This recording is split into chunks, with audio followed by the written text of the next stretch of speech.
దయచేసి అందరూ బాగా గుర్తుపెట్టుకోవాలని ఈ బత్తాయి అనే పదము స్పెసిఫిక్గా నేను ఈ బేవారసు వెధవకు మాత్రమే వాడుతున్నాను ఈ వీడియోలో. ఎందుకు వాడాల్సి వస్తుంది ఈ పదము అంటే, ఇప్పుడు ఈ కామాంధుడిని కుక్క అందామంటే కుక్క అలాంటి పనులు చేయదు, దున్నపోతు పంది అందామంటే అవి కూడా అలాంటి పనులు చేయవు. పోనీ కాకి ఇలాంటి ఏదైనా పక్షుల పేర్లతో తిడదామంటే అవి కూడా పనులు చేయవు. పక్షుల పేర్లతోటి పశువుల పేర్లతోటి కూడా ఈ కామాంధులని పోల్చడము అంటే వాటిని కూడా పక్షి జాతిని జంతు జాతిని అవమానించినట్లు అవుతుంది. మరి వీటిని ఎలా పిలవాలి అంటే, ఏదో ఒక సెటరికల్గా బత్తాయి అనే వర్డ్ ఎలాగో అమల్లోకి వచ్చేసింది, అందరూ వాడుతున్నారు కాబట్టి నేను కూడా బత్తాయి అనే వర్డ్ ఈ వెధవకు మాత్రమే వాడుతున్నాను, గుర్తుపెట్టుకోండి. అప్పట్లో భారతదేశానికి స్వాతంత్రం వచ్చేసి దేశవ్యాప్తంగా అందరూ రంగులు చల్లుకొని హోళీ చేసుకున్నారు, టపాసులు వెలిగించి దీపావళి చేస్తున్నారు, అందరూ పండుగ చేసుకుంటే ఒక మహాత్మా గాంధీ గారు మాత్రము సైలెంట్గా ఉన్నారట. సరే, వారి దగ్గర వెళ్ళేసేసి స్వాతంత్రం వచ్చింది కదండి, మరి మీ స్పందన ఏమిటి అని జర్నలిస్టులు అడిగితే గాంధీ గారు చెప్పారట, ఏనాడు ఈ భారతదేశంలో స్త్రీలు అర్ధరాత్రి కూడా భయము బెరుకు లేకుండా ధైర్యంగా ప్రశాంతంగా సంచరించగలుగుతారో ఆ రోజు ఈ దేశానికి నిజమైన స్వాతంత్రం వచ్చినట్లు అని చెప్తారు గాంధీ గారు చిరునవ్వుతోటి. అది కరెక్టే అనిపిస్తుంది. మొన్న ఆగస్టు 15 రోజున మన అందరము ఆనందంతో జెండా పండుగ చేసుకొని జెండాకు సెల్యూట్ చేసి, మిగతా అప్పుడు ఉన్నా లేకపోయినా ఆ రోజు మాత్రం గుండెలెండా దేశభక్తిని ప్రదర్శించాం. మనం ఆ రోజు టీవీలు చూస్తాము, మన జాతీయ జెండా చూసి ఆనందిస్తాము, మార్చ్ ఫాస్ట్ డ్రిల్ ఇవన్నీ కూడా కార్యక్రమాలు అవన్నీ చూసేసి చాలా ఆనందిస్తాం కదా. ఆ రోజు కూడా ఈ కామబత్తాయి గాడు కామకత్వాన్నే ప్రదర్శించాడు. వాడు పరమ పవిత్రమైన గర్భాలయంలో, అమ్మవారి గుడిలో, గర్భగుడిలో దైవం ముందు ఈ ముసలి వేధవ ఒక ఆడపిల్లని, మైనర్ బాలికని పెట్టుకొని లైంగిక దాడి చేస్తూ దొరికిపోయారు స్థానికులకి. ఇక ఎక్కడ జరిగింది? హైదరాబాద్ దగ్గర అంట. ఇది పవిత్రమైన ఆలయ ప్రాంగణంలో మైనర్ బాలికపై లైంగిక దాడికి పాల్పడినట్లు ఆరోపణలు ఎదుర్కొంటున్న వృద్ధ పూజారిని స్థానికులు పట్టుకొని పోలీసులకు అప్పగించిన ఘటన సైబరాబాద్ పోలీస్ కమిషనరేట్ పరిధిలో రామచంద్రాపురంలో కలకాలం రేపింది. ఆలయానికి బయట నుంచి తాళం వేసి ఉండడంతో అనుమానం వచ్చిన స్థానికులు తలుపులు తెరిచి చూడగా ఘటన వెలుగులోకి వచ్చినట్లు సమాచారము. రామచంద్రాపురంలోని ఓ స్థానిక ఆలయంలో సాయన్న అనే వృద్ధుడు అర్చకుడిగా పనిచేస్తున్నాడు. ఘటన సమయంలో ఆలయానికి తాళం వేసి ఉండడాన్ని గమనించిన స్థానికులు, గ్రామ పెద్దలు అనుమానంతో అక్కడికి చేరుకున్నారు. తలుపులు తెరిచి పరిశీలించగా గర్భగుడిలో మైనర్ బాలికతో పూజారి అనుచితంగా ప్రవర్తిస్తున్నట్లు గుర్తించినట్లు స్థానికులు తెలిపారు. దీంతో ఆగ్రహానికి గురైన స్థానికులు నిందితుడిని అక్కడికక్కడే పట్టుకొని పోలీసులకు సమాచారం అందించారు. వెంటనే రామచంద్రాపురం పోలీసులు అక్కడికి చేరుకొని బాలికను రక్షించి నిందితుడిని అదుపులోకి తీసుకున్నారు. బాధితురాలు మైనర్ కావడంతో ఆమెకు సంబంధించిన వ్యక్తిగత వివరాలను పోలీసులు గోప్యంగా ఉంచారు. బాలికకు వైద్య పరీక్షలు నిర్వహించడంతో పాటు ఆమె వాంగ్మూలాన్ని నమోదు చేసే ప్రక్రియ చేపట్టినట్టు తెలుస్తుంది. వీడి మీద ఏమో పోక్సో కేసు పెట్టి వాడిని అరెస్ట్ చేస్తారు.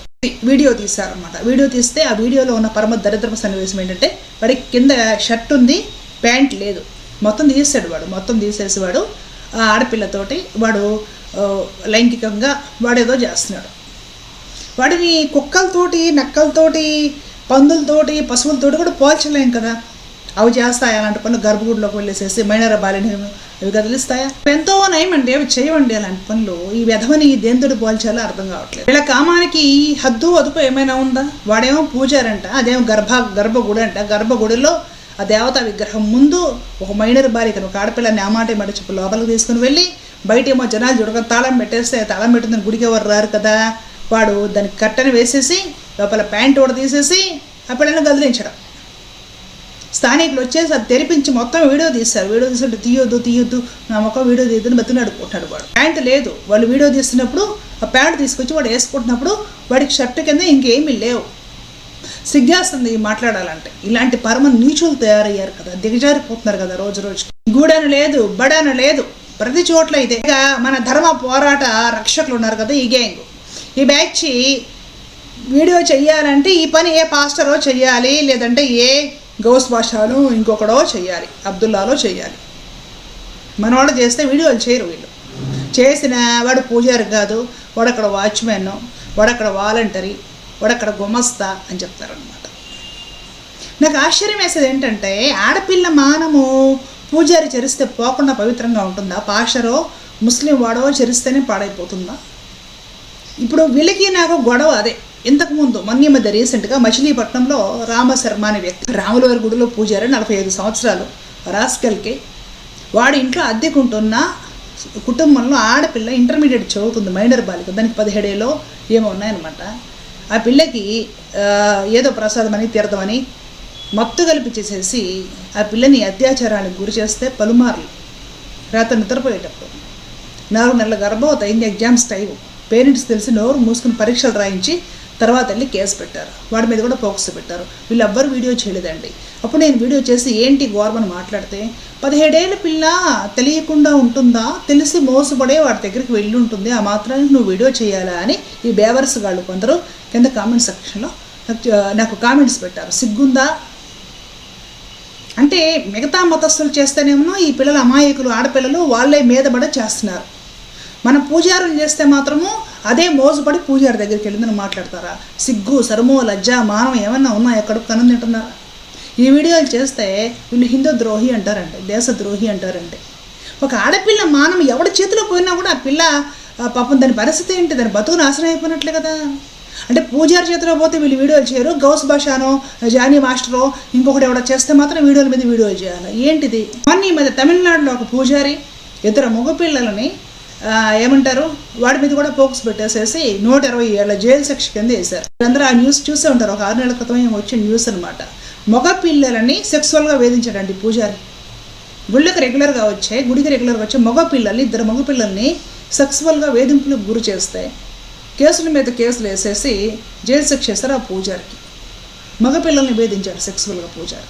అంటే హోమోసెక్సువల్ అంటారు కదా, అదనమాట. నేను అందరిలాగే అని కానీ ఒక వర్గానికి కానీ నేను ఇక్కడ వ్యతిరేకంగా మాట్లాడలేదు. నేను ఏం చెబుతున్నానంటే ఒక ఆడపిల్ల మోసపోయినప్పుడు అది హిందూ చేతిలో మోసపోయినా, పూజారి చేతిలో మోసపోయినా, దొంగ స్వామీజీ చేతిలో మోసపోయినా, ఒక ముస్లిం చేతిలో మోసపోయినా, పాస్టర్ చేతిలోనో క్రిస్టియన్ చేతిలోనో మోసపోయినా సరే ఆ పిల్ల మానం పోయినట్లే, దాని బతుకు నాశనం అయినట్లే కదా. అప్పుడు అలా జరిగినప్పుడు ఆ పని ఎవడు చేసినా మనం మాట్లాడాలి కదా. మన ఈ బిగ్గర్ బ్యాచ్ ఈ ధర్మరక్షకులు అని చెప్పుకుంటూ ఉంటారు, హిందుత్వం అని. వీళ్ళు పూజారిలో లేదంటే స్వామీజీలో చేస్తే నోరు ఎత్తకూడదంట. ఎంతసేపటికి ఫోకస్ క్రిస్టియన్ మీద, ముస్లిం మీద పెట్టాలంట. అంటే వాడు రేపు చేస్తేనే ఆడపిల్ల మానం పోద్దా? మన వాళ్ళు, మన పూజారులు, మన దొంగ స్వామీజీలు, మన హిందూ కుర్రాళ్ళు రేపు చేస్తే మానం పోదా ఆడపిల్లకి? ఇది నా క్వశ్చన్. దీనికి ఆ వెధవల దగ్గర ఆన్సర్ ఉండదు. వీళ్ళ ట్రోలింగ్కి నేను భయపడను, నాకు విషయంగా కావాలి. ఎంతమంది వీడియోలు చేశారు? బంగ్లాదేశ్లో ఏదో జరిగితేనో, లేదంటే ఎక్కడ కలకత్తాలో ఒక ముస్లిం ఏదో చేస్తేనో, లేదంటే ఇంకెక్కడో ఢిల్లీలోనో బొంబాయిలోనో ఒక ముస్లిం ఏదో చేస్తేనే కూడా హడావిడిగా వీడియోలు చేసి పడేసి ఆరాటపడిపోయే వీళ్ళు ఎక్కడ మన తెలుగు రాష్ట్రాల్లో సాక్షాత్తు హైదరాబాదులో ఒక పూజారి గర్భగుడిలో ప్యాంటు ఓడతీసి అమ్మవారి విగ్రహం ముందే ఎవరు చూడకుండా బయట తాళాలు పెట్టి డోర్లు వేసి కట్టెలు వేసి మైనర్ పిల్లల గర్భగుడిలో లాక్కెళ్ళి రేప్ చేస్తూ ఉంటే ఎంతమంది వీడియోలు చేశారు? వాళ్ళకి న్యూస్ తెలియదా? తెలుసు, వాళ్ళకి వీడియోలు చేయరు, కవర్ చేసుకుంటారు. అంటే ఇక్కడ ఆడపిల్లల మానం అక్కర్లేదు, ఆడపిల్లల బతుకు నాశనం అయిపోతుంటే అక్కర్లేదు. ఆ పని ఇంకొకటి చేస్తే వీళ్ళకి ఆనందంగా ఉంటుంది, ఎందుకంటే మనకు కంటెంట్ దొరుకుతుంది వీడియోలు చేసి ఆ మతంలో వాడిని వాయించడానికి. ఆ పని మనవాడు చేస్తే మాత్రం నోరు మూసి కూర్చుంటాం. అంటే ఇక్కడ ఆడపిల్లల రక్షణ గురించి వీళ్ళకి శ్రద్ధ లేదు. ఆడపిల్లలు బాగుండాలి, జాగ్రత్తగా ఉండాలనే కోరిక వీళ్ళకి లేదు. ఆడపిల్లల మీద అత్యాచారాలు జరగడం గురించి వీళ్ళకి ఎప్పుడూ బాధ అనిపించదు. వీళ్ళకి కావాల్సింది ఏంటంటే ఈ బేవర్స్ పనులు మాత్రం వేరే మతం వాళ్ళు చేసేస్తే, వేరే మతాల్లో కూడా పెద్దలు, పాస్టర్లు, ముల్లాలు లాంటి వాళ్ళు చేసేస్తే వీళ్ళకి మంచి కంటెంట్ దొరుకుతుంది కదా అని ఆరాటం మాత్రమే. దీన్ని ధర్మరక్షణ అంటారా? అలాంటి ధర్మరక్షణకు నేను వ్యతిరేకము. ఆడపిల్ల మీద ఎవడు కన్నేసినా మాట్లాడాలండి, ఎవడు చెయ్యేసినా మాట్లాడాలి, వాడు చేయి తీసేయాలి, వాడు తాట తీసేయాలి. వాడు పూజారా, ముల్లానా, పాషరా, ఇంకొకడో నాకు అనవసరం. ఇది హిందూ ద్రోహమా? వాట్సాప్ బ్యాచ్ ఉచ్చి నుండి బయటపడిన తర్వాత విషయంగా అర్థం చేసుకుని మాట్లాడటం మొదలుపెట్టాను. నేను వీళ్ళందరికీ శత్రువుని అయిపోయాను. పర్వాలేదు, కనీసము ఉన్నట్టుగా మాట్లాడుతున్నాను, ఆత్మసంతృప్తి అయినా నాకుంది. ఇవన్నీ కూడా మనము మన్నించే విషయాలు కాదండి. ఆడపిల్ల మీద అమానుషంగా గర్భగూడని లేదు, ఏం లేదు, వాడిని ఏం చేయాలి రాసుకెళ్ళి. ముస్లిం ముండా కొడుకులకి మైనర్ బాలికలతో పని ఏంటండి? ఆడపిల్లలు కావాలి, ఆ కాళ్ళు దాచుకున్న తర్వాత అంటే వెదవ పళ్ళు గర్భగూడలో చేసేస్తే వాడికి ఉరేసేయాలి.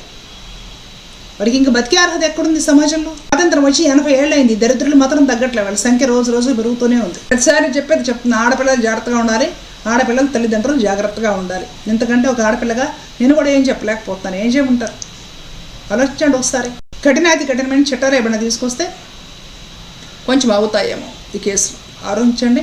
అలాగే ఈ అభిప్రాయము దయచేసి కామెంట్ సెక్షన్లో తెలియజేయండి. ఏదేమైనా సరే ఆడపిల్లలు బాగుంటేనే సమాజం బాగుంటుంది. ఆడపిల్లలు బాగుండాలని కోరుకుందాం, భగవంతుని ప్రార్థిద్దాం. జై హింద్.